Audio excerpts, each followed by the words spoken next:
नमस्कार दोस्तों, आपका हमारे YouTube चैनल पर स्वागत है। आज का हमारा क्वेश्चन है अंड जनन क्या है या अंड जनन किसे कहते हैं। अंड जनन की संक्षिप्त व्याख्या कीजिए। तो आइए चलो देखते हैं अंड जनन के बारे में। अंड जनन क्या है, अंड जनन की संक्षिप्त व्याख्या कीजिए। अंड जनन वह क्रिया है जिसके द्वारा अंडाशय के अंदर अंडाणु का निर्माण होता है, यानी अंडाशय के अंदर अंडाणु के निर्माण को ही अंड जनन कहते हैं। अंड जनन की क्रिया निम्नलिखित चरणों में पूर्ण होती है, यानी अंड जनन की क्रिया 3 चरणों में पूर्ण होती है। पहला चरण या फिर पहली प्रावस्था है वह है प्रोलिफेरेशन प्रावस्था। इस प्रावस्था में अंडाशय के जनन स्तर की कोशिकाएं विभाजित होकर कोशिका गुच्छा बनाती है, जिसे पुट्टिका कहते हैं। पुट्टिका की एक कोशिका बड़ी होकर उगोनिया बनाती है। तो पहली प्रावस्था में क्या होता है कि इस प्रावस्था में अंडाशय के जनन स्तर की कोशिका विभाजन करती है और कोशिका गुच्छा बनाती है, जिसे पुट्टिका कहते हैं। पुट्टिका की एक कोशिका बड़ी होकर उगोनिया बनाती है। अब इस पहली अवस्था को हम चित्र के माध्यम से समझने की कोशिश करते हैं। अंड जनन की प्रोसेस में एक्चुअली होता क्या है कि फीमेल के अंदर एक अंडाशय मतलब एक जोड़ी अंडाशय होता है, यानी संख्या में 2 अंडाशय होता है। उसमें जो अंडाशय के अंदर जनन स्तर की कोशिका है, उस कोशिका में विभाजन होता है और कोशिकाओं का ऐसा गुच्छा बन जाता है। इस कोशिका के गुच्छे को पुट्टिका कहते हैं। ये पुट्टिका की कोई सी एक कोशिका, यानी पुट्टिका की एक कोशिका आकार में बढ़ती है। ठीक है, पुट्टिका की एक कोशिका आकार में बढ़ती है, जिसे उगोनियम कहते हैं। ठीक है, तो ये कौन सी है? प्रथम अवस्था। ठीक है, अब इसमें क्या हो रहा है कि जो ये अंडाशय है, इस अंडाशय की जो जनन कोशिका है वो विभाजन करती है और कोशिका का गुच्छा बनाती है, जिसे पुट्टिका कहते हैं। और पुट्टिका की एक कोशिका उगोनियम का निर्माण करती है। अब देखते हैं हम दूसरी अवस्था के बारे में। अब दूसरी प्रावस्था में जिसे बोलते हैं वृद्धि प्रावस्था। इस प्रावस्था में उगोनिया, यानी जो आकार में उगोनियम का निर्माण हुआ था, ठीक है, इस प्रावस्था में उगोनिया आकार में बढ़ जाती है, जिसे प्राथमिक ऊसाइड कहते हैं। यानी एक जनन स्तर की कोशिका विभाजन करती है और कोशिकाओं का गुच्छा बनाती है, जिसे पुट्टिका कहते हैं। पुट्टिका की एक कोशिका आकार में बढ़ती है, जिसे उगोनियम कहते हैं, और ये उगोनियम वापस आकार में बढ़ती है, जिसे प्राथमिक ऊसाइड कहते हैं। इसके बाद में आती है तीसरी प्रावस्था, यानी परिपक्वन की प्रावस्था।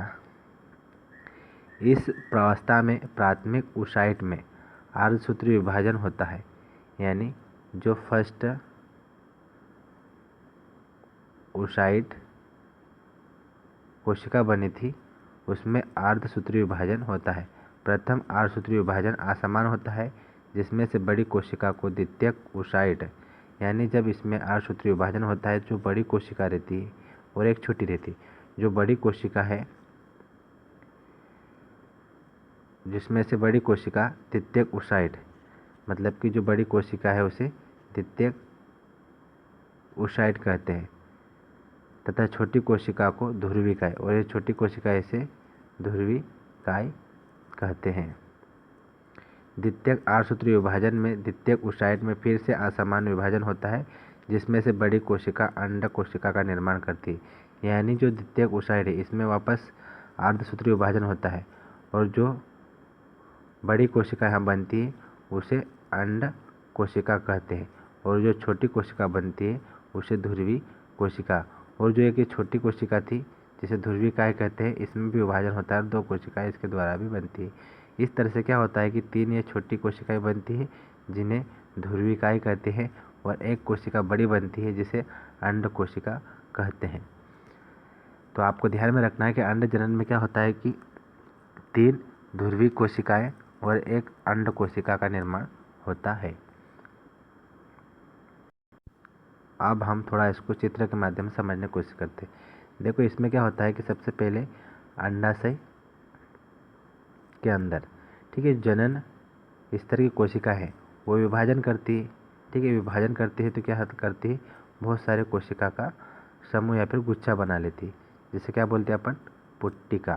ठीक है, ये पुट्टिका की कोई सी एक कोशिका आकार में बढ़ती है, जिसे क्या बोलते हैं अपन, उगोनियम। ठीक है, उगोनियम। ये उगोनियम फिर आकार में वृद्धि करती है और बड़ी होती है। ठीक है, और इसमें क्या होता है, अर्धसूत्री विभाजन होता है। तो एक बड़ी कोशिका और दूसरी छोटी कोशिका बनती है। जो बड़ी कोशिका है उसको प्राथमिक ओसाइट, ठीक है, उसे प्राथमिक ओसाइट कहते हैं, और जो छोटी कोशिका है उसे ध्रुवीय कोशिका कहते हैं। फिर वापस इसमें अर्धसूत्री विभाजन असमान होता है, तो 2 कोशिका इसकी बनती है। इसमें जो बड़ी कोशिका बनती है उसे अंड कोशिका और छोटी कोशिका को ध्रुवीय कोशिका, और ये छोटी कोशिका है इसमें भी 2 कोशिकाएं बनती है। ठीक है, उन्हें भी ध्रुवीय कोशिकाएं कहते हैं। इस तरह से क्या होता है कि इसमें 3 ध्रुवीय कोशिका और एक अंड कोशिका बनती है। ओगोनियम कोशिका से 2 कोशिकाएं बनती है। ठीक है, इन 2 कोशिका से ये 4 कोशिकाएं बनती है। अब इसमें क्या होता है कि 3 कोशिकाएं ध्रुवीकाएं कहलाती है और एक कोशिका अंड कोशिका कहलाती है। तो अब आप चित्र में देख सकते हो, इसकी प्रैक्टिस कर सकते हो। जैसा कि आपको चित्र में दिख रहा है, ये उगोनियम में विभाजन होता है और 2 कोशिकाएं बनती हैं। 2 से फिर 4 कोशिकाएं, और उनमें से एक कोशिका में वापस विभाजन होता है और एक बड़ी कोशिका बनती है जिसे प्राथमिक ओसाइट कहते हैं, और एक छोटी कोशिका बनती है जिसे फर्स्ट पोलर बॉडी कहते हैं। जो प्राथमिक ओसाइट कोशिका है उसमें वापस विभाजन होता है और एक बड़ी कोशिका बनती है जिसे 1H या फिर अंड कोशिका बोलते हैं, और एक छोटी कोशिका बनती है जिसे पोलर सेल्स या फिर ध्रुवीय कोशिका कहते हैं। इस तरह से 3 ध्रुवीय कोशिकाएं और एक अंड कोशिका का निर्माण होता है। तो आई होप वीडियो आपको पसंद आया होगा। धन्यवाद।